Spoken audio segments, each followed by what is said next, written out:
Bonjour tout le monde. Je vais vous parler des fausses croyances. Et je vais vous en mettre une là. La fausse croyance relationnelle. Hmm. Amoureuse. Ce qu'on recherche.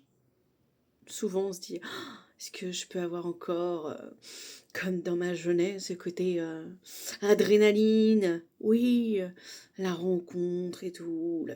la- Mais si ça c'était du faux en fait. Hmm. Si cette adrénaline qu'on reçoit là, dans les premiers temps, ces petits papillons, cette angoisse,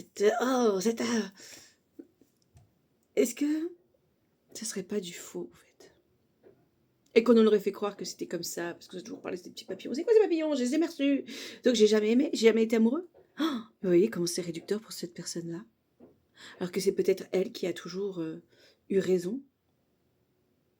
Hmm. Elle se croit qu'elle ne savait pas aimer, qu'elle pouvait pas tomber amoureuse. Alors que l'attachement peut se faire de multiples façons. Et peut-être que la meilleure façon, le meilleur indice pour savoir si une relation est saine, safe and sound, c'est de savoir qu'on est juste rempli de dopamine, d'endorphine. C'est les hormones du relâchement, c'est les hormones du je me sens bien. Je me sens apaisée, je me sens accueillie, je me sens écoutée, je me sens bien, juste bien avec cette personne. Je pourrais rester des heures et des heures avec cette personne.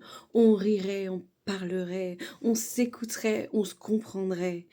On aurait les mêmes envies, les mêmes désirs, parce que la même longueur d'onde, toutes ces choses qui nous accolent l'un l'autre, bien que ce soit doux, bien que ce soit tendre, est d'autant plus vrai, parce qu'il n'y a pas de combat, il n'y a pas de dualité, il n'y a pas de preuve à apporter qu'on vaut le coup, mais juste on est accueilli pour ce que l'on est, pour ce que l'on apporte, avec bienveillance, avec ouverture, et on se sent accueilli dans la tendresse des gestes, d'une main qui se balance sur votre corps, de l'écoute, du sourire, du regard posé sur vous, et qui vous dit c'est délicieux, mais pas oh mon Dieu, il va me prendre, comment je vais faire, mais juste t'es accueilli et tu veux pas que ça s'arrête. Tu n'as pas envie de partir, t'as pas envie qu'il parte, t'as envie de rester dans ses bras, t'as envie de continuer à le toucher, t'as encore envie de l'embrasser, t'as envie de faire l'amour avec lui, t'as envie de cette intimité, mais sans pour autant être dans le genre, je vais manquer un battement là, tellement mon cœur il va exploser. Tellement d'air, ce besoin d'action, de plus parler, d'être désordonné, mais en fait c'est une autre relation. Ça veut pas dire que t'aimes pas, ça veut pas dire que t'es pas amoureux, ça veut dire que t'as mûri. Et que t'as plus, et encore plus, mais encore plus vrai quand t'as travaillé sur toi. Quand tu n'es plus dans l'insécurité de est-ce que je vais lui plaire, il faut que je lui prouve, il faut que je sois dans l'action, il faut que vraiment je me déballe tout de suite. Sinon, il ne comprendra pas, il faut absolument que je l'accapare, que je l'attrape, que je le force. Parce que sinon, il va s'en échapper. Et donc là, c'est que t'es pas en sécurité, au fait. T'es pas en sécurité, t'es en insécurité. Et donc, bah, c'est pas safe.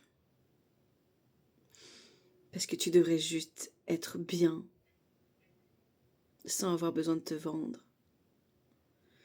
Sans avoir besoin de porter un masque, te dire, ah, faut que je sois super belle. Super canon, parce que sinon, il ne va pas me choisir.